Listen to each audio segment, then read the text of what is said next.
हरिराम नामक आदमी शहर की एक छोटी सी गली में रहता था। वो एक दवाखाने का मालिक था। सारी दवाइयों की उसे अच्छी जानकारी थी। 10 साल का अनुभव होने के कारण उसे अच्छी तरह पता था कि कौन सी दवाई कहाँ रखी है। वो इस पेशे को बड़े ही शौक से, बहुत ही निष्ठा से करता था। दिन ब दिन उसकी दुकान में सदैव भीड़ लगी रहती थी। वो ग्राहकों को वांछित दवाइयों को सावधानी और इत्मीनान होकर देता था, पर उसे भगवान पर कोई भरोसा नहीं था। वो एक नास्तिक था। भगवान के नाम से ही वो चिढ़ने लगता था। घर वाले उसे बहुत समझाते, पर वो उनकी एक न सुनता था। खाली वक्त मिलने पर वो अपने दोस्तों के संग मिलकर घर या दुकान में ताश खेलता था। एक दिन उसके दोस्त उसका हालचाल पूछने दुकान में आए। अचानक बहुत जोर से बारिश होने लगी। बारिश की वजह से दुकान में कोई भी नहीं था। बस फिर क्या था, सब दोस्त मिलकर ताश खेलने लगे। एक छोटा लड़का उसकी दुकान में दवाई लेने पर्चा लेकर आया। उसका पूरा शरीर भीगा था। हरिराम ताश खेलने में इतना मशगूल था कि बारिश में आए हुए उस लड़के पर उसकी नजर नहीं पड़ी। ठंड से ठिठुरते हुए उस लड़के ने दवाई का पर्चा बढ़ाते हुए कहा, साहब जी, मुझे ये दवाइयाँ चाहिए। मेरी माँ बहुत बीमार है, उनको बचा लीजिए। बाहर और सब दुकानें बारिश की वजह से बंद हैं। आपकी दुकान को देखकर मुझे विश्वास हो गया कि मेरी माँ बच जाएगी। ये दवाई उनके लिए बहुत ज़रूरी है। इस बीच लाइट भी चली गई और सब दोस्त जाने लगे। बारिश भी थोड़ी थम चुकी थी। उस लड़के की पुकार सुनकर ताश खेलते खेलते ही हरिराम ने दवाई के उस पर्चे को हाथ में लिया और दवाई लेने को उठा।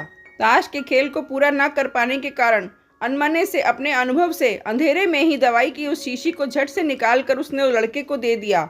उस लड़के ने दवाई का दाम पूछा और उचित दाम देकर बाकी के पैसे भी अपनी जेब में रख लिए।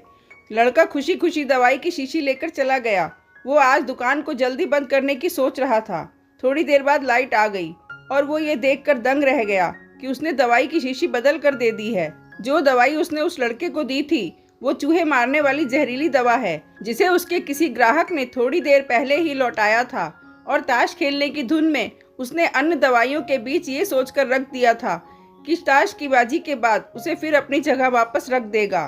अब उसका दिल जोर जोर से धड़कने लगा। उसकी 10 साल की नेकी पर मानो जैसे ग्रहण लग गया। उस लड़के के बारे में वो सोचकर तड़पने लगा। सोचा, यदि ये दवाई उसने अपनी बीमार माँ को दे दी तो वो अवश्य मर जाएगी। लड़का भी बहुत छोटा होने के कारण उस दवाई को तो पढ़ना भी नहीं जानता होगा। एक पल वो अपनी इस भूल को कोसने लगा। ताश खेलने की अपनी आदत को छोड़ने का निश्चय कर लिया।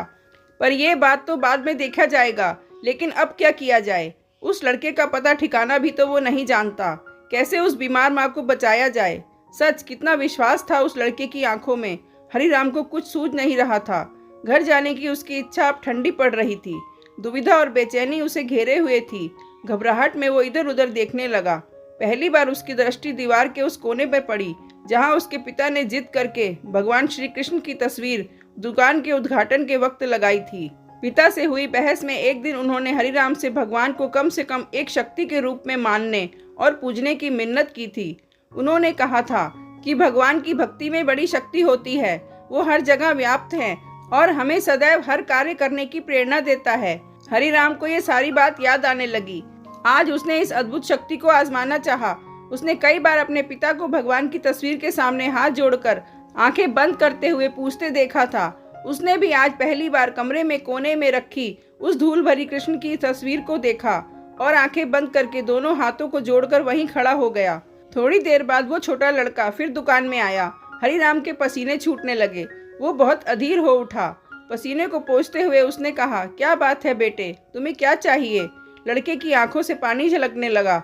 उसने रुकते रुकते कहा, बाबूजी, बाबूजी, माँ को बचाने के लिए मैं दवाई की शीशी लिए भागे जा रहा था। घर के करीब पहुँच भी गया था।